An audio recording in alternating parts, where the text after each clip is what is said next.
Halo, selamat pagi anak-anak semuanya. Selamat pagi, Pak. Selamat pagi, Pak. Selamat pagi, Pak. Iya, semangat sekali ya. Nampak Wah, sekali Bapak baru ganteng mandi sekali semua. nih. Makasih. Makasih Fitriana, kamu juga cantik. Ya, anak-anak semuanya, pada hari ini yang cerah ini, apakah ada teman-teman kita yang tidak hadir? Hadir semua, Pak. Hadir semua ya. Baik, terima kasih ya, Holmes ya. Berarti saya tidak usah memanggil satu-satu lagi ya. Saya lihat pun semuanya sudah hadir semuanya. Sehat semuanya. Terima kasih untuk itu. Baik, anak-anak semuanya, coba dulu lihat sekelilingnya. Masih ada nggak sampah berserakan di bawahnya? Coba lihat. Udah bersih, Pak. Tadi pagi pikirnya Udah bersih. Nah, bagus. Sudah bersih, Itu, Pak. Pak, di laci Di itu, Pak, bawah. di lacinya Iya. Desti banyak, Pak, banyak. Di bawah meja Aduh, TV. Desti. Kalau makan dibuang di tempat sampah. Coba Desti. Aduh. biasa lah cewek Sekali bersama, Pak. lagi pertemuan berikutnya nanti tidak ada lagi yang seperti itu ya. Baik. Yap. Perhatikan Pak. dulu pakaiannya Iya, semua, pakaiannya masih ada di luar nggak kemejanya? Pakai tali pinggang nggak? Coba perhatikan. Ini Arif ini nggak pakai tali pinggang ini. Mana tali pinggangnya? Aduh Arif. Ada plastik biasanya, Pak. Ini nanti kena urus ini sama BK ini, si Arif ini ya. Oke, baik. Anak-anak semuanya, sebelum kita melanjutkan pelajaran yang akan kita bahas hari ini, saya akan bertanya dulu mengenai pelajaran yang minggu lalu, yaitu apa arti dari sejarah? Coba, siapa yang bisa? Saya, Pak. Baik, Yogi, silakan. Sejarah itu pohon, Pak. Ya, itu berasal dari bahasa apa? Bahasa Arab. Bahasa Arab. Ya, bagus. Siapa yang bisa menyebutkan bahasa Arabnya? Saya, Pak. Saya, Pak. Saya, Pak. Saya, Pak. Saya, Pak. Pandai-pandai semuanya. Baik, coba Carolina. Ya, Pak. Syajaratun, Pak, tadi. Ya, Syajaratun. Coba saya ulangi lagi. Secara arti, siapa yang bisa mengartikan sejarah itu? Saya, Pak. Baik, coba Ana. Ilmu yang pelajari tentang aktivitas kehidupan manusia masa lampau, Pak. Iya, bagus ya. Ilmu yang mempelajari peristiwa-peristiwa atau aktivitas manusia pada masa lalu ya. Baik. Oke. Untuk melanjutkan pelajaran kita, saya akan menampilkan file PowerPoint ya. Oke. Semuanya sudah terlihat? Sudah, Pak. Sudah, Pak. Sudah, Pak. Sudah, Pak. Sudah, Pak. Ya. Kita masuk ke materinya yaitu cara berpikir sejarah. Ya. Cara berpikir sejarah. Tujuan pembelajaran ini adalah mengidentifikasi setelah mengikuti proses pembelajaran ini, anak-anak semua diharapkan bisa dan mampu mengidentifikasi berbagai peristiwa sejarah Indonesia dengan cara berpikir kronologis, diakronik, dan sinkronik dalam mempelajari sejarah. Setelah itu, anak-anak semua harus diharapkan mampu menganalisis berbagai peristiwa sejarah dengan cara berpikir kronologis, diakronik, ataupun sinkronik. Setelah itu, setelah kita nanti belajar, nanti anak-anak semua akan dibagi kelompok untuk berdiskusi. Setelah diskusi nanti anak-anak diharapkan mampu menyajikan secara tertulis kesimpulan tentang konsep berpikir kronologis, diakronik, dan sinkronik, ruang dan waktu dalam sejarah. Baik. Kita lanjut ya. Ya. Anak-anak, ada 3 unsur penting dalam sejarah. Ya, ada 3 unsur penting dalam sejarah, yaitu manusia, ruang, dan waktu. Siapakah yang menjadi subjek, yang sering menjadi subjek dalam 3 unsur ini? Saya, Pak. Manusia, Pak. Manusia. Ya, bagus, manusia ya. Jadi setiap sejarah yang kita pelajari, yang menjadi subjeknya adalah manusia. Jadi kita pastinya akan mempelajari manusia, ya. Oke, kita lanjut. Nah, sebelum kita masuk ke 3 cara berpikir sejarah, ada baiknya kita harus mengerti dulu apa itu ruang, ya. Ruang itu adalah tempat terjadinya suatu peristiwa sejarah, ya, tempat, lokasi, ya. Jadi tempat terjadinya suatu peristiwa akan memberikan gambaran jelas pada kita bahwa peristiwa itu memang ada dan nyata. Jadi kalau tidak ada tempatnya, tidak ada sejarah itu, ya. Suatu sejarah kalau tidak ada tempat terjadinya, tidak bisa dikatakan sejarah, ya. Baik, kita lanjut. Ini contohnya, ya. Contoh dari konsep ruang. Konsep ruang. Nah, ini contohnya. Di sini ada gambar apa? Pembacaan proklamasi, Pak. Proklamasi. Iya, pembacaan proklamasi. Ini proklamasi 17 Agustus 1945, ya. Di mana terjadi proklamasi ini? Di Jalan Pegangsaan, Pak. Jakarta. Di Jakarta. Pegangsaan di Iya. 56 Jakarta. Ya, bagus, pintar semuanya. Ya, di rumah Bung Karno. Ya, di Jalan Pegangsaan Timur nomor 56 Jakarta, ya. Oke, kita lanjut. Jadi ini salah satu contoh ya. Jadi lihat kalau misalnya konsep ruang itu apa? Itu tempatnya ya. Oke, sekarang kita masuk ke dalam konsep waktu ya, konsep waktu. Nah, konsep waktu itu apa? Konsep waktu dalam sejarah yaitu digunakan untuk menandai kapan terjadinya setiap peristiwa yang telah terjadi. Ya. Jadi contoh misalnya Yogi, kapan lahir? Contoh ini contoh sejarah dalam hidup Yogi ya. Kapan lahir? Ya. Kalau nggak ada waktunya, kalau tidak tahu, gimana caranya kita mau mengetahui sejarah Yogi itu? Begitu, ya. Jadi sejarah itu harus ada waktunya, kapan peristiwa itu telah terjadi. Oke, baik. Sudah mengerti anak-anak semuanya? Sudah, Pak. Iya, Pak. Iya, Pak. Oke, kita lanjut. Ya, Pak, sudah. Oke ya. Dalam konsep waktu meliputi 2 hal, yaitu proses kelangsungan dari suatu waktu dalam batasan waktu tertentu. Ya. Jadi yang kedua, kesatuan kelangsungan waktu. Ya. Itu ada 3, masa lampau, masa sekarang, dan masa mendatang. Jadi kalau ada nanti teman-teman kalian ngapain belajar sejarah, ngapain kita belajar yang dulu-dulu aja katanya. Itu tidak berlaku lagi, ya. Itu tidak berlaku karena sejarah itu mempelajari masa lampau, masa sekarang, dan masa mendatang. Jadi kita mempelajari masa mendatang juga. Apa gunanya? Gunanya kita akan selalu seperti mirror, cermin, ya. Sesuatu yang terjadi di masa lalu yang negatifnya tidak akan terjadi lagi di masa akan datang. Kita pasti ada koreksi. Begitu ya, anak-anak semuanya ya. Oke, kita lanjut. Nah, kita masuk ke intinya. Ada 3 cara berpikir dalam sejarah, yaitu kronologis, diakronik, dan sinkronik. Ya, kronologis, diakronik, dan sinkronik. Yang pertama, kronologis. Secara etimologi atau arti katanya, ya, kronologi ini dibagi menjadi 2 kata, yaitu kronos dan logos. Itu dari bahasa Yunani. Kronos artinya waktu, logos artinya uraian. Ya, jadi cara berpikir kronologis artinya itu cara berpikir yang diruntutkan, yang diurutkan, ya.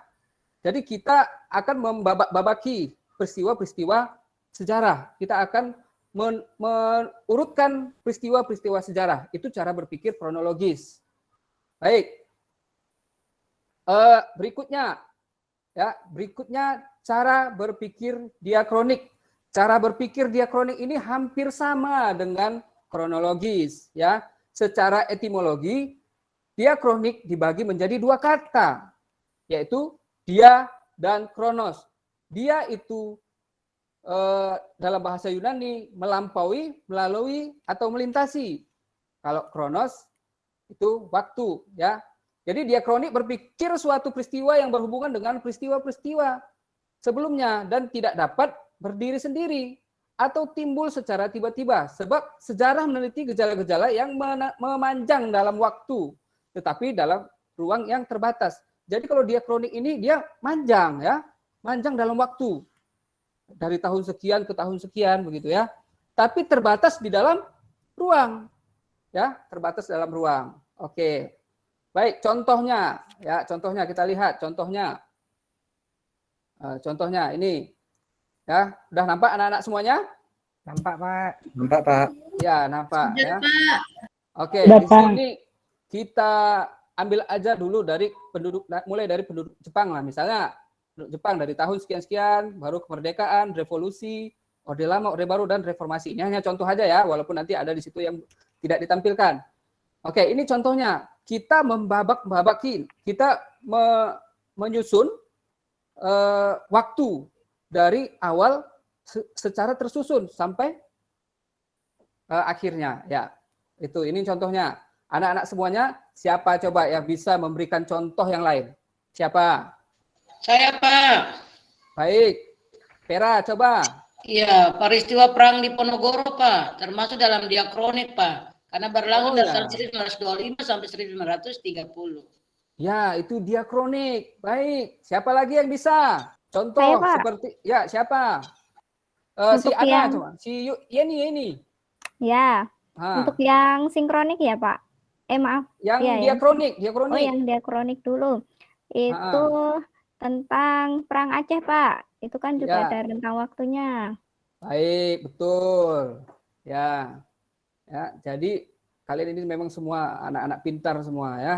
Nampak sekali kalian membaca tadi malam semua, ya.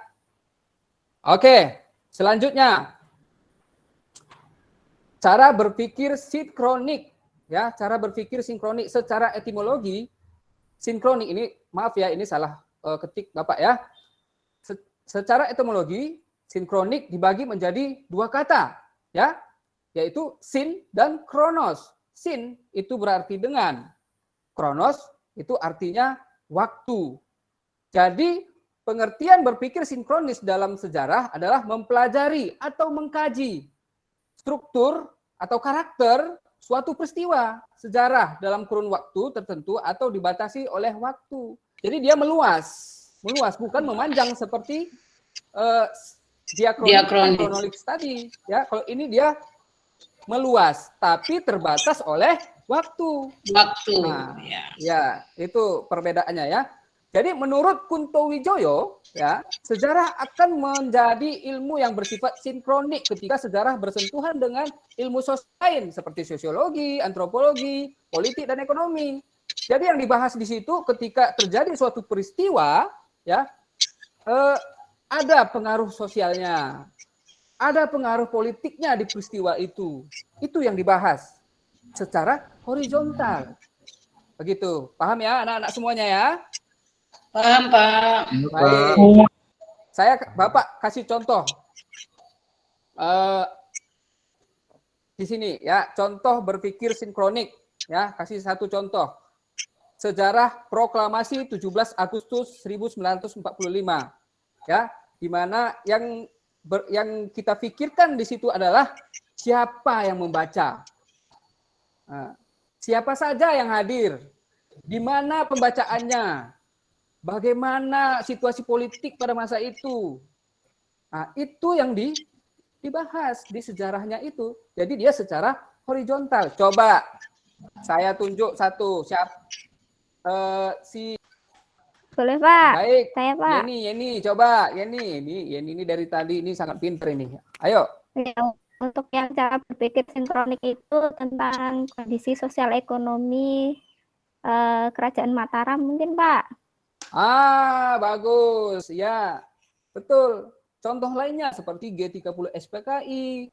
Ya, G30 SPKI itu gimana kejadiannya, di mana kejadiannya, bagaimana situasi politiknya, bagaimana situasi sosial pada masa itu.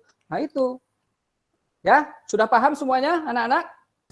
Paham, Pak. Paham, Pak. Baik, ya. Jadi fokus dari pembahasan diakronik dan sinkronik itu, kalau diakronik itu dia fokus pada waktu dan periodenya. Kalau sinkronik itu fokus pada peristiwa dengan aspek pola-polanya, gejalanya, karakternya. Nah, jadi kalau diakronik sifatnya dia memanjang pada waktu namun terbatas pada ruang. Kalau sinkronik dia meluas berdasarkan ruang namun terbatas dalam waktu. Oke, anak-anak semuanya, coba ya perhatikan video ini.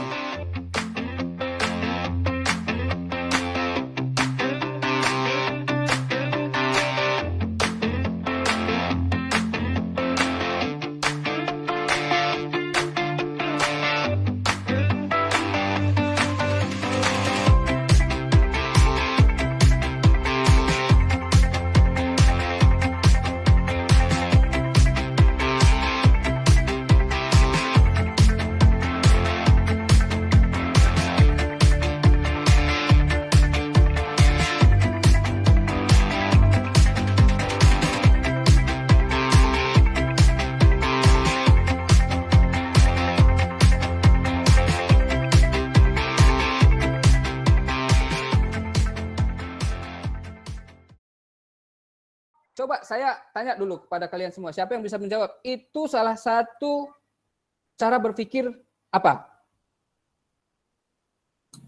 Diakronik. Iya, betul. Pintar sekali. Itu salah satu contoh cara berpikir diakronik. Ya. Jadi nanti Bapak harapkan semuanya, ya, Bapak harapkan semuanya bisa dalam diskusi, bisa berpikir, bisa membuat contoh-contoh dalam kehidupan sehari-hari dan contoh-contoh dalam sejarah Indonesia, ya, dari masing-masing konsep cara berpikir tersebut. Jadi sekarang kita bagi kelompok menjadi 3 kelompok. Kebetulan yang kita kan sudah susun letter U nih, ya, letter U. Jadi yang duduk di sebelah kiri saya itu kelompok 1. Duduk di depan saya itu kelompok 2, duduk di sebelah kiri saya, sebelah kanan saya itu kelompok 3. Ya, kelompok 1 diketuai sama Arif. Oke? Siapa? Kelompok 2 diketuai sama Holmes. Dan kelompok 3 diketuai oleh Rizal. Oke? Jadi Oke, Pak. Nah, baik. Semuanya? Oke. Jadi tugas kalian adalah coba kalian buat contoh-contoh dan kalian analisis, ya. Keluarkan analisa kalian masing-masing, pendapat kalian masing-masing mengenai konsep cara berpikir yang 3 tadi. Ya, kelompok 1 itu konsep berpikir secara kronologis, yang kelompok 2 secara diakronik, dan kelompok 3 secara sinkronik. Oke? Baik, sekarang kerjakan.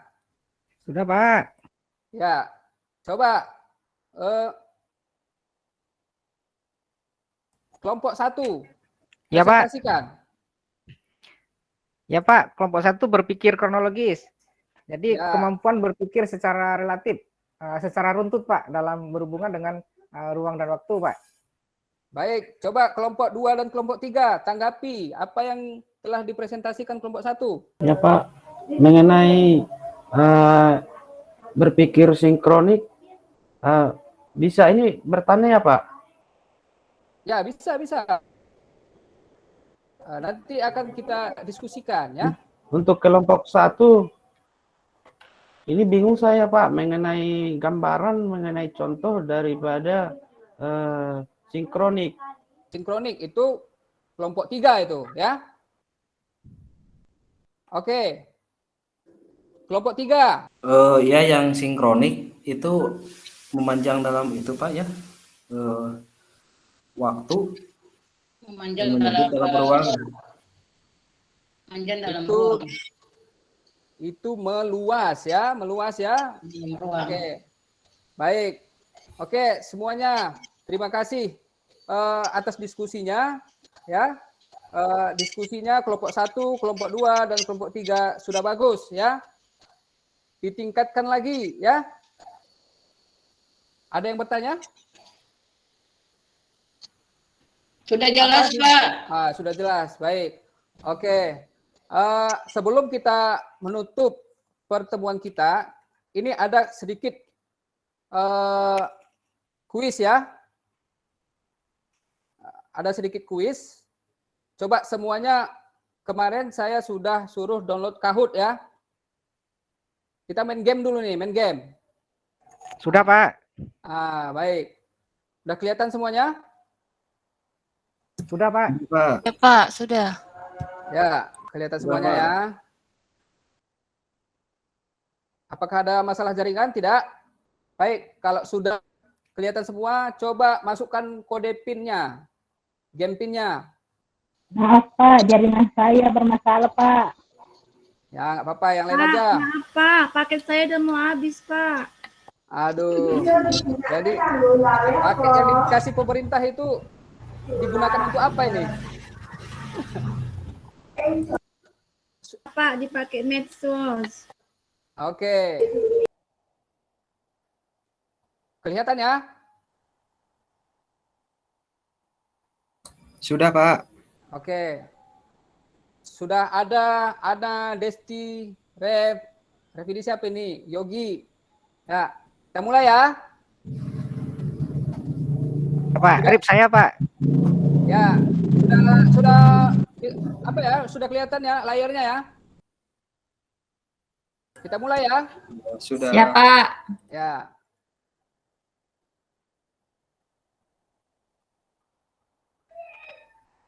Waktunya hanya 20 detik satu soal nih.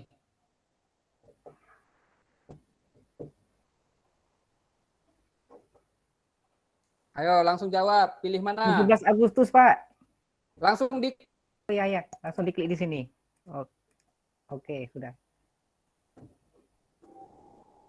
Oke. Berarti yang benar satu orang. Next. Salah saya, Pak.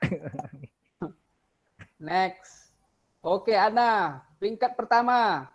Next ya. Ada juga yang salah ya. Siapa ini yang apa ini? Batang nih, ha. Ada yang menjawab peristiwa.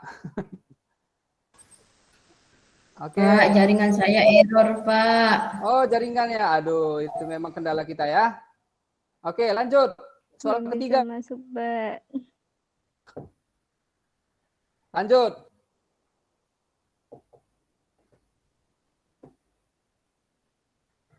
Soal keempat. Terbaca ya. Cara berpikir kronologis mempermudah kita melakukan rekonstruksi terhadap semua peristiwa masa lalu dengan tepat. Biru itu benar, merah itu salah. Oke, semuanya benar ya. Itu benar. Baik. Aduh, Ana ini luar biasa. Soal terakhir. Cara berpikir sejarah dengan aspek pola-pola, gejala karakter, dan dibatasi oleh waktu, yaitu apa? Merah, kuning, biru, hijau. Kalau merah sinkronik, kalau kuning kronologis. Baik, semuanya benar. Baik. Nah, sini menjadi juara Yogi. Selamat buat Yogi. Juara 3, Rev juara 2, dan juara satunya siapa? Juara satunya Ana. Ya, tepuk tangan buat Ana. Baik. Oke. Kuis kita sudah selesai. Ya. Jadi ada beberapa tugas yang akan saya berikan kepada kalian secara pribadi. Ya, secara pribadi. Nanti kalian download aja tugasnya melalui Google Classroom ya, Google Classroom. Di situ nanti ada LKPD-nya ya. Kalian isi sendiri-sendiri ya. Oke, baik. Dari pembelajaran kita hari ini, siapa yang bisa mengambil kesimpulan? Saya, Pak. Baik, Yogi. Silakan, Yogi. Kesimpulan dari pembelajaran hari ini yang saya dapatkan itu adalah kita mempelajari tentang konsep ruang dan waktu dalam sejarah, kemudian konsep sinkronik dan diakronik, dan arti dari kata sejarah tersebut. Ya, ya bagus ya. Jadi kesimpulannya itu kronologi adalah catatan atau kejadian-kejadian yang diurutkan ya sesuai dengan waktu terjadinya suatu peristiwa bersejarah. Diakronis artinya suatu peristiwa memanjang dalam waktu tetapi terbatas dalam ruang. Sedangkan sinkronis artinya meluas dalam ruang tetapi terbatas dalam waktu. Setelah itu kita juga dapat mengambil kesimpulan konsep ruang meliputi aspek lingkungan, lokasi dan tempat terjadi suatu peristiwa sejarah, ya. Sedangkan waktu menandai kapan peristiwa terjadi. Ya. Jadi perubahan dapat diartikan sebagai segala aspek kehidupan yang terus bergerak seiring dengan menjalankan perjalanan kehidupan masyarakat. Dalam mempelajari sejarah, rangkaian yang ada merupakan peristiwa yang berkelanjutan. Setiap peristiwa tidak berdiri sendiri dan tidak terpisahkan dari peristiwa lain. Jadi itu beruntut dia ya, punya hubungan dari satu ke satu. Gitu ya. Oke, terima kasih semuanya sudah memperhatikan ya. Hari ini pelajaran kita telah selesai ya. Sebelum kita mengakhiri pelajaran kita ini ya, coba dulu Holmes pimpin doa. Pak, ada tugas minggu depan tidak, Pak? Ada Vera ya, tadi yang sudah saya sematkan di Google Classroom ya. Oh iya, Pak. Nanti di-download ya LKPD-nya ya. Iya, Pak. Ya, baik. Coba Holmes. Terima kasih, Pak. Mari kita berdoa sejenak untuk mengucap syukur. Doa dimulai. Doa selesai.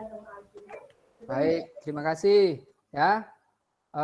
Anak-anak semuanya, sebelum kita pulang tetap jaga kesehatan, ikuti protokol kesehatan ya, sayangi keluarga di rumah ya. Jangan lupa selalu pakai masker ya, cuci tangan dan pakai hand sanitizer ya. Terima kasih. Selamat pagi. Pagi, Pak. Pagi, Pak. Kita